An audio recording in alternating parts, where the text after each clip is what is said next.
To make it clear before, I mean, we're not going to be running, leaving for another 10 minutes or so, but when we do, we're going to be engaging in the abandonment reenactment. 59 years ago today, the CA&E got permission to abandon service at noon, and they decided not to wait even half a day. Service was canceled almost immediately. By 1 o'clock, people were being forced off the trains and made to find some other way to get home. Thousands of commuters were stranded in Chicago. And we're going to be doing the same thing to you, except that we will also provide alternate transportation by the steam train or one of the other electric cars. If you have small children, you may wind up standing outside at Seaman Road for a while. So if you have small children, you might want to think about taking a later trip on some of the other equipment. But anyway, I just want to warn you, and also if you have, mobility problems or something like that, and it's hard getting up and down these steps, they really are an awful design, but that's the way it was in 1902. So, as I say, you might want to rethink this. Otherwise, you're welcome to stay on the train, and we should be leaving at 12:45. Any questions? And while the train is in motion, please remain seated. And keep your heads and hands and arms inside the windows. And if you need any help adjusting the air conditioning, let me know and I'll help you. Are you doing that? Why was the line bad? Well, because they were losing money rapidly and they lost a lot of customers.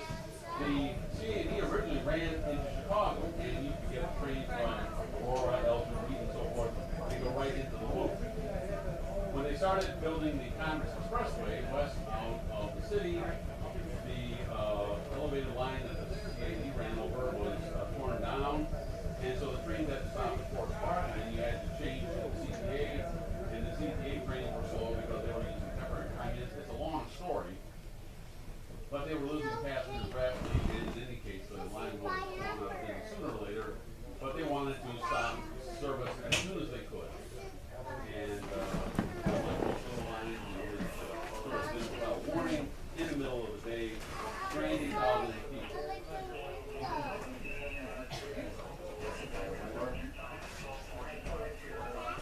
And so I guess one dirty trick deserves another, and that's what we're going to do to you.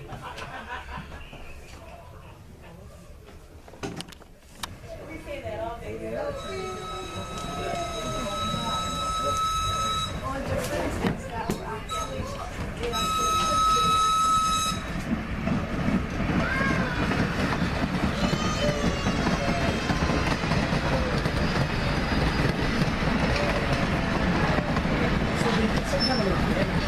Sign up there says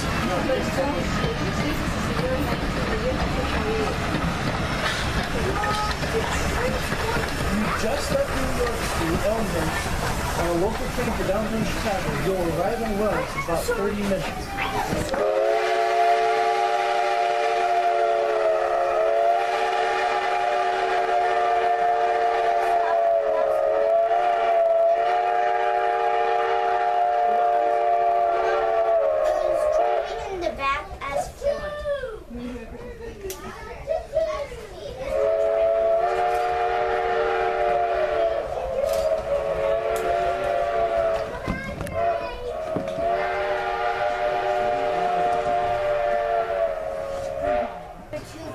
I may not have an opportunity to tell you about the car and the railroad once the trip starts because of the abandonment, so I might as well take this opportunity. This car was built in 1902, And it was one of the original series of cars ordered when the line was opened of 30 cars. It was built by Stevenson in New Jersey and operated up until the last day of service 59 years ago on July 3rd, 1957. Exactly. As I mentioned before, we'll be sort of recreating the abandonment of the line in 1957. It basically remained little changed during its life. When it was originally built, there were arched stained glass windows behind these window shades on the outside of the car, but those were removed in a 1940 rebuilding. And so this, the car is painted for the way it was in the late 40s, of roughly 1948. Otherwise, it's pretty much remains the same with the original lighting system and the original rattan seats and so forth. And so this car operated for 55 years in service back and forth between Chicago and Wheaton and the Fox River.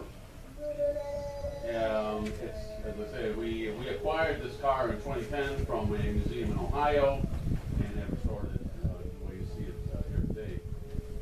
The other cars in the fleet range from 1906 to 1914, both the earliest and the latest examples of wood cars, and we have examples of the steel cars built from CA&E, all three orders from today.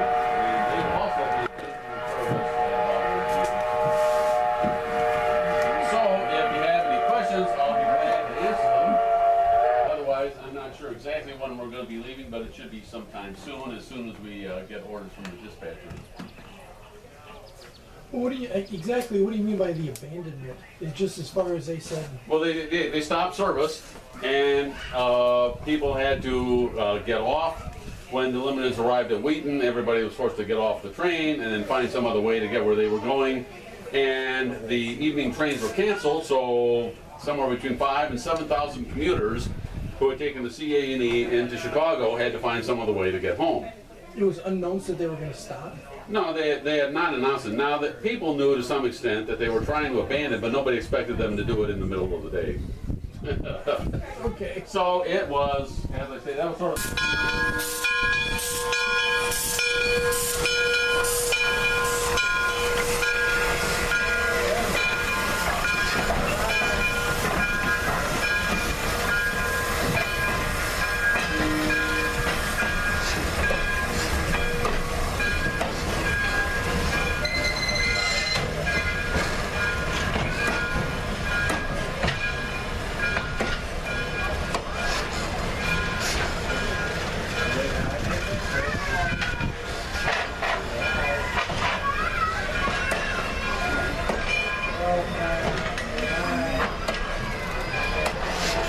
We never rode the South Shore, have we? As a family. Huh? We've never rode the South Shore as a family, have we? We never ridden the South Shore. You and I have ridden it, is that true? Negative. Have you ever ridden it?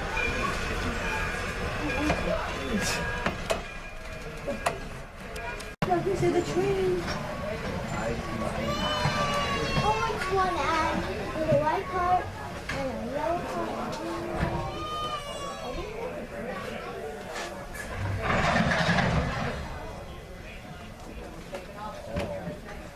I'm not sure. Looks like this guy's had. I don't think not yet.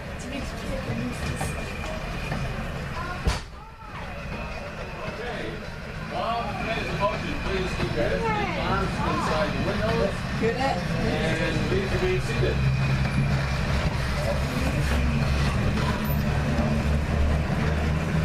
Keep your arms and legs inside.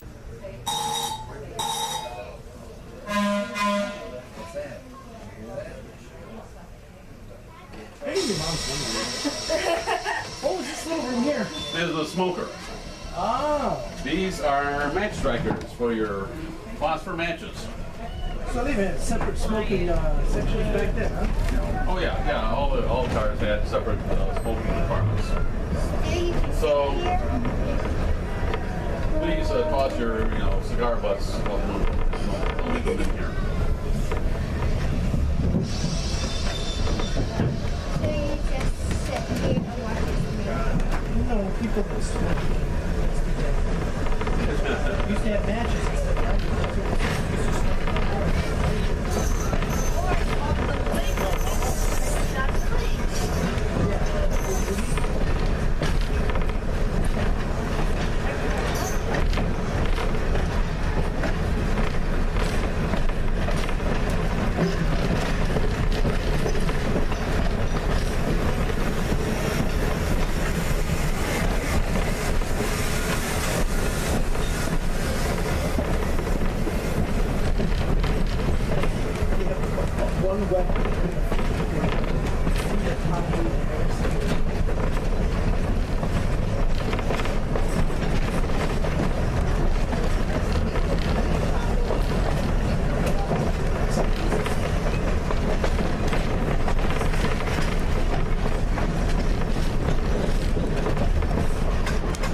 far off the beat is.